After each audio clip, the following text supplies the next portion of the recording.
Good morning students. हम लोग आज प्रोग्राम्ड लर्निंग पर बात करेंगे। इससे पहले भी मैंने 2 वीडियोस प्रोग्राम्ड लर्निंग पर डाला है, but I think that is not sufficient. I think I listen that video. देखिए, ये बिल्कुल नया इंट्रोड्यूस किया गया है।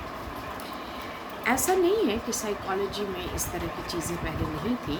ऐसा बहुत पुराना कॉन्सेप्ट है जिसको एक नया फॉर्म 1950s में दिया गया, जिसमें इस थ्योरी का कहीं भी यूज़ नहीं किया गया। बाद में चीज़ें उस पर बनाई गई, थ्योरी का इस्तेमाल प्रैक्टिकल वे में, अप्लाइड वे में किया गया, लेकिन उसको बहुत ज़्यादा एज थ्योरी राइटिंग नहीं लिया गया।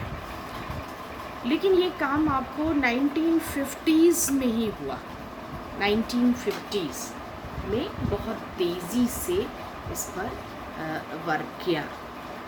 अच्छा, सबसे पहले मैं ये बता दूं कि सर B.F. स्किनर ने ही इस थ्योरी को इस प्रोग्राम्ड लर्निंग के जन्मदाता वही है, B.F. Skinner, the great man,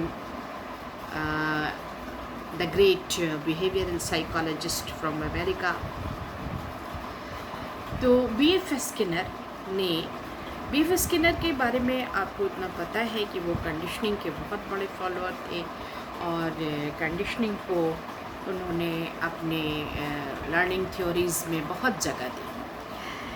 programmed learning उनकी थ्योरी ऑपरेंट कंडीशनिंग, अधानुकूलन and साधानुकूलन, इंस्ट्रूमेंटल कंडीशनिंग एंड अधानुकूलन ऑपरेंट कंडीशनिंग का ही एक फॉर्म है। उसको उस पर ही बेस्ड है, प्रोग्राम्ड लर्निंग बेस्ड है उसी पर। एंड इम्पेटस किया गया, इस पर बहुत ज़्यादा उछाल आया इसका 1950s में। और ये काम मैंने पहले ही आपसे कहा कि American psychologists, behavioural psychologists, B.F. Skinner, जो बहुत बड़े फॉलोअर थे वॉटसन के, और उन्होंने भी क्लासिकल कंडीशनिंग जो पावलोव की थ्योरी थी उसको बहुत महत्व माना जीवन के हर एक पक्ष की लर्निंग में, और ये बहुत इम्पॉर्टेंट उनको लगा। और आज भी B.F. स्किनर ने जिन चीज़ों को और जिन थ्योरीज़ को अपने जिस तरह से उन्होंने थ्योरीज़ को इस्तेमाल किया अप्लाइड वे में लाइफ में, वो आज भी प्रचलित है। प्रोग्राम्ड लर्निंग, जब मैं आगे आपसे बात करूँगी तो आपको ये सारी चीज़ें, मैंने पहले ही कहा, ये ऑपरेंट कंडीशनिंग जो स्किनर की थ्योरी है लर्निंग की, उसी पर बेस्ड है। इसमें बहुत छोटे छोटे स्टेप्स लिए जाते हैं, और इसकी किसी भी लर्निंग मटेरियल की प्रोग्रामिंग की जाती है, लर्निंग मटेरियल की।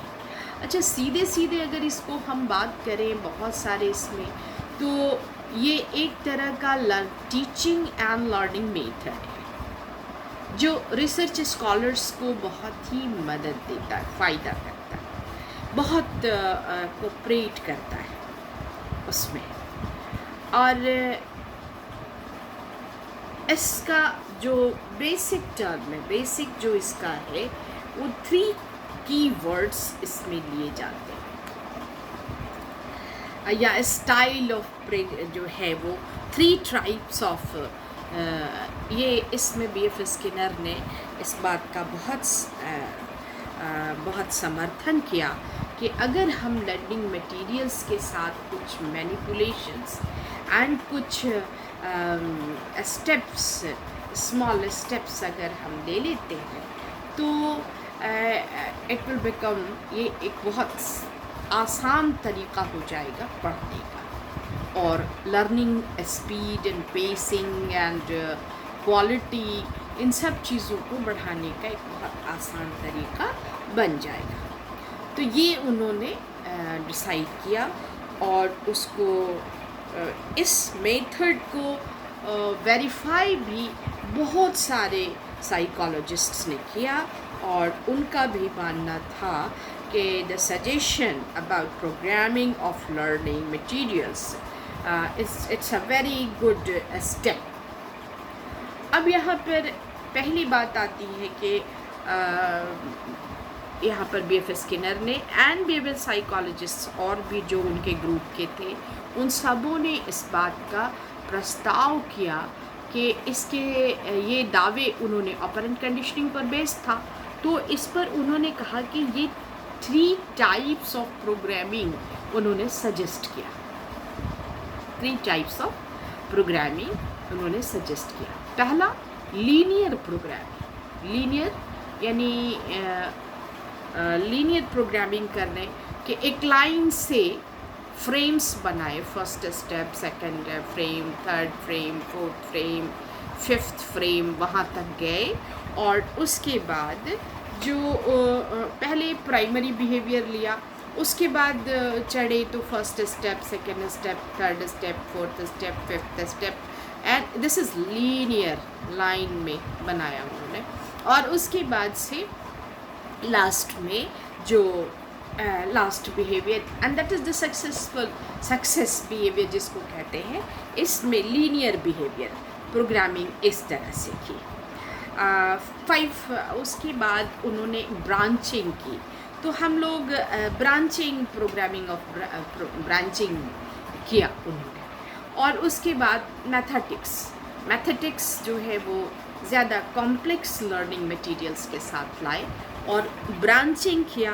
ब्रांचिंग को हम बाद में एक्सप्लेन करेंगे, और ब्रांचिंग मेथड जो है उन्होंने इसको लिया। तो ग्रेडेशन ऑफ टीचिंग मॉडल्स, ये ब्रांचिंग है, उन्होंने ग्रेडेशन किया टीचिंग मेथड्स का। तो हम लोग लीनियर प्रोग्रामिंग की बात कर रहे थे, और उसमें फिर ब्रांचिंग है और फिर मैथेटिका। तो हम लोग पहले लीनियर, उन्होंने 3 टाइप्स ऑफ प्रोग्रामिंग की बात की थी। इसमें पहला लीनियर है, मैंने आपसे बताया कि पहला जो है वो प्राइमरी बिहेवियर होता है। फिर उसके बाद हम रिपीट कर रहे हैं ताकि आपको याद हो जाए और लिखने में आसानी हो। लीनियर में तो उसके बाद first frame, second frame, third frame, fourth frame and fifth frame, and ultimately after that, this is called, the frame is called the trial, and ultimately the goal achieved, that is called the final behavior or last behavior. So ये जो last behaviour है, इसमें उन्होंने कहा कि linear programming जो है वो कुछ स्टेप्स पर बेस्ड होता है, वो प्रिंसिपल्स पर बेस्ड होता है। प्रिंसिपल्स पर कुछ नियम हैं जिनके अनुसार लीनियर प्रोग्रामिंग की जाती है। अब कुछ उसको फंडामेंटल प्रिंसिपल्स भी कहा गया। तो फंडामेंटल प्रिंसिपल्स में आया उनका, फंडामेंटल प्रिंसिपल्स में स्मॉल स्टेप्स, उनका ये मानना था कि 5 फंडामेंटल स्टेप्स हैं। आप इसको ध्यान से देखिए। 3 टाइप्स ऑफ प्रोग्रामिंग, जिसमें पहला मैं एक्सप्लेन कर रही हूँ लीनियर प्रोग्रामिंग, जिसको मैंने आपको बताया है कि किस तरह से प्राइमरी, और इसमें कुछ प्रिंसिपल्स हैं जो वर्क करते हैं, और उस प्रिंसिपल में 5 फंडामेंटल प्रिंसिपल्स को बताया गया है। किसके द्वारा? BF स्किनर के द्वारा। तो आप यहाँ पे बहुत ध्यान से सुने। पहला ये, उन्होंने ये सजेस्ट किया कि प्रोग्रामिंग को बहुत linear programming very small steps में इसको ले जाना चाहिए, वेरी स्मॉल स्टेप्स। और दूसरा है उनका कि एक्टिव रिस्पॉन्डिंग, छोटे छोटे टुकड़ों में स्टेप्स में लेके जाना है, और एक्टिव रिस्पॉन्डिंग उसमें करनी है। किसको? Learner. Active responding. Programmed learning में जो ये तरीका है, दिस इज़ मॉड्यूल भी कह सकते हैं इसको, मेथड भी कह सकते हैं। तो ये एक तरीका है जिसमें कि आपको learning material, learner and teacher interactive होते हैं स्मॉल स्टेप्स में। इसीलिए मैं आप मेरे वीडियोस को भी आप देखेंगे, video number 1, video number 2, video number 3, video number 4 and 14 videos तक जाते हैं, but I divide the whole material in small parts. This is also an example of programmed learning. I think so. So it is कि पहला principal है small steps. दूसरा जो principal है कि फ्रेम किया जाए छोटे छोटे स्टेप्स में। दूसरा प्रिंसिपल है एज एक्टिव रिस्पॉन्डिंग, यानी प्रोग्राम लर्निंग में आपको रिस्पॉन्स करना ही होगा। ये नहीं है कि आप छोड़ के एक स्टेप छोड़ के आगे बढ़ जाए, नो, एवरी स्टेप पर आपका एक रिस्पॉन्स रिक्वायर्ड। नेक्स्ट है थर्ड जो पार्ट है इसका, वो इमीडिएट कन्फर्मेशन। इमीडिएट कन्फर्मेशन, क्या आपने सही स्टेप लिया या गलत स्टेप, या आपने सही करने की कोशिश जो आपने किया। इमीडिएट कन्फर्मेशन जो होता है उस तरह से हम आगे एग्जाम्पल से और समझाएंगे इसको। और इसमें सेल्फ पेसिंग की बात, देखिए प्रोग्राम लर्निंग की सबसे खूबसूरत चीज़ और सबसे अच्छी चीज़ ये है कि एक क्लास में डिफरेंट एबिलिटीज़ के बच्चे होते हैं। जब हम क्लासिकल क्लासरूम अरेंज करते हैं तो वहाँ लीस्ट एबिलिटी के बच्चों को हम लोग पढ़ाते हैं, उस हिसाब से चलते हैं। Do you understand this? Some students are participative, interactive, and some students are not. They all the time they shut their mouth and sitting like a मूक बहिर, डेफ एंड म्यूट्स जैसे। तो इस तरह से इसमें क्या होता है ना, प्रोग्राम लर्निंग में आप सेल्फ पेसिंग कर सकते हैं।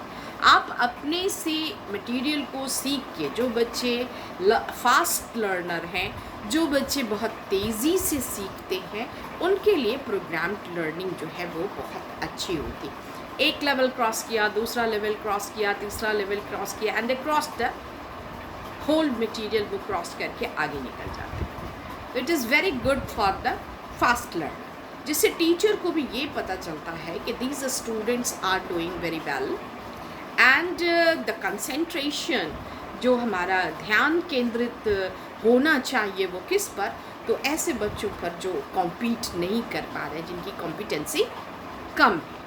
तो यहाँ पे एक टीचर को भी फ़ायदा है और स्टूडेंट्स को फ़ायदा है कि फास्ट पेसिंग कर लेते हैं। And principles of student test, यहाँ पे जैसे ही क्या मैंने थर्ड जो प्रिंसिपल था इमीडिएट कन्फर्मेशन, आपने सही जवाब दिया कि नहीं दिया, इस बात पे यहाँ बहस हो जाती है। उसी वक्त immediate result, knowledge of result के ज़रिए हम उनको बता देते हैं कि आपका आंसर सही है और आपका आंसर गलत है। तो immediate confirmation of your work ये जो मिल जाता है नॉलेज ऑफ रिज़ल्ट के ज़रिए, जो थॉर्डाइक का कॉन्सेप्ट था जिस पे आपको एक प्रैक्टिकल भी करना है नॉलेज ऑफ रिज़ल्ट का, तो ये जो बहुत ही खूबसूरत चीज़ इसके अंदर प्रोग्राम लर्निंग के अंदर आती है ना। ये वीडियो काफ़ी लंबा हो रहा है, तो मैं आपको एक बात बता दूं कि प्रोग्राम लर्निंग 3-4 चीज़ें मैंने इसमें बताई हैं। वो 4-5 चीज़ें मैंने इसमें बताई हैं जिनको मैं रिपीट कर देती हूँ, रिकैप कर देती हूँ इसमें। सबसे पहले ये कॉन्सेप्ट ये 1950s में इम्पेटस किया गया, यानी इसको बहुत ज़्यादा बड़े पैमाने पर काम किया गया। और इसके जन्मदाता जो हैं वो B.F. Skinner, sir B.F. Skinner हैं। स्किनर बिहेवियरिस्ट थे, बिहेवियरिज्म यानी वॉटसन के ग्रुप में आते थे। अमरीकी मनोवैज्ञानिक थे, बिहेवियरल साइकोलॉजिस्ट, और उनकी एक लर्निंग थ्योरी ऑपरेंट कंडीशनिंग पर ही बेस्ड उन्होंने ये प्रोग्राम्ड लर्निंग ये प्रोग्राम्ड लर्निंग रिसर्चर्स को बहुत हेल्प करती थी, करती है उनको अपने रास्ते चुनने में और सही डिसीजंस लेने में। ये प्रोग्राम्ड लर्निंग में उन्होंने कुछ दावे किए और वो दावा ये था कि उन्होंने three types of programmed learning की बात की यहाँ पर। ओके, एंड देन ये एक वेरीफाइड मेथड माना गया। बहुत सारे बिहेवियरल साइकोलॉजिस्ट्स ने इसको वेरीफाई किया, it's a good method. And then style and type of programming की बात हुई, तो इसमें there is three types of programming: linear, branching and mathematica. हम लीनियर की बात किया और लीनियर में जो प्रोग्रामिंग है वो 5 फंडामेंटल प्रिंसिपल्स पर काम करता है। एंड दैट प्रिंसिपल्स आर, जो हैं वो फंडामेंटल प्रिंसिपल्स जिस पर वो काम करता है वो ये है कि स्मॉल स्टेप्स बनाए जाते हैं किसी भी लर्निंग मटेरियल के, एंड देन बेस्ड प्रिंसिपल्स में बनाए जाते हैं। और दूसरा है कि एक्टिव रिस्पॉन्डिंग, एक स्टेप है तो वहाँ पर रिस्पॉन्स करना होगा। Response is compulsory by every participant. तो देन इमीडिएट कंफर्मेशन कि आपने सही किया कि गलत किया, ये सही मिल जाता है। एंड देन सेल्फ पेसिंग, अपनी speed student it means the learner खुद तय करता है। और स्टूडेंट टेस्टिंग कि आपने सही सीखा या गलत, वहीं पर आपको दे दिया जाता है। That's all. ये लीनियर का मैंने आपसे बताया और अब हम लोग नेक्स्ट वीडियो में ब्रांचिंग प्रोग्राम पर देखेंगे।